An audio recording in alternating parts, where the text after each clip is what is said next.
The entire restaurant froze the moment her voice cut through the air. "Shout at me again and I'll end you." No tremble. No fear. Just a raw, exhausted strength that didn't match the faded uniform she wore. Everyone turned. Even the billionaire sitting at table 7, the same man known for ruining careers with a single sentence, went quiet. For the first time in years, someone had stared directly into his cold, intimidating eyes, and didn't flinch. Her name was Maya Khan. 23. Overworked, underpaid, exhausted to her bones. Life had slapped her more times than she could count. A sick mother. A younger brother whose school fee kept piling up. Rent overdue. Double shifts daily. She smiled at customers even when her feet burned. But that day, she was a volcano waiting for one more spark, and that spark walked into the restaurant in a charcoal suit worth more than her yearly salary. Zaiden Malik. Billionaire. Sharp tongue. Colder heart. A man who had everything except softness. His presence alone silenced rooms. His temper broke boardrooms.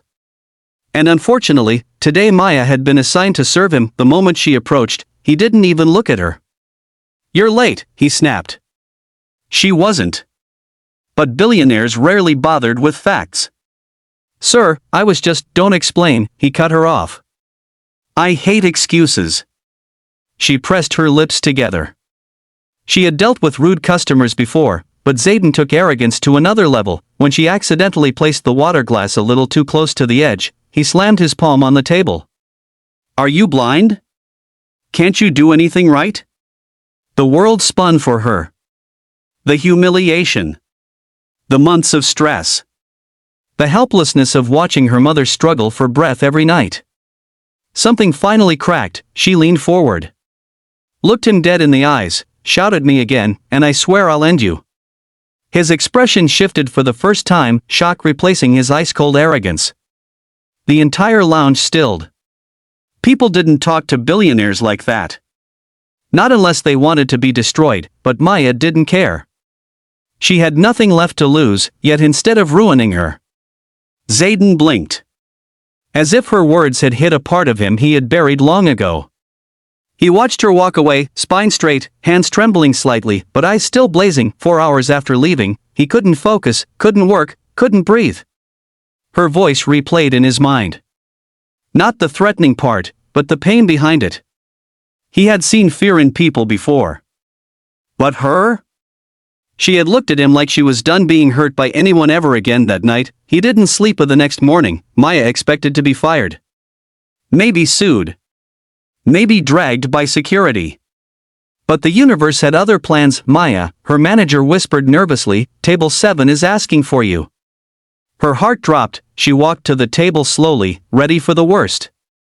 But when she got there, she froze. Zaiden Malik, billionaire, terror, ego the size of a mansion, stood up for her. "I owe you an apology," he said quietly. The staff nearly fainted. Maya stared at him, speechless. "What?" "You were right," he said. "I was out of line. And I'm sorry." He put an envelope on the table. Her hand shook as she opened it. Her mother's entire surgery bill, paid in full. Her knees almost buckled. "Why would you? This is too much. I can't accept." "It's not charity," he interrupted. "It's repayment. You reminded me of something I forgot a long time ago." She swallowed. "And what's that?" "That people matter," he said. Something unspoken passed between them. A strange, unexpected warmth. Days turned into weeks, and Zaiden changed in ways no one imagined possible. He came to the restaurant often, quietly observing, learning. He apologized to the cooks he once yelled at. He donated to the staff fund. He even helped send a waiter's sister to college. But the biggest change was how he listened to Maya. He asked about her mother's recovery. He learned about her brother's dreams. He discovered the strength behind her silence and the fire behind her eyes. She didn't treat him like a billionaire. She treated him like a human being, something he had forgotten how to be. Every conversation softened him. Every truth she spoke straightened his flaws. She didn't flatter him. She didn't fear him. She simply told him what no one else dared to: "You can be better."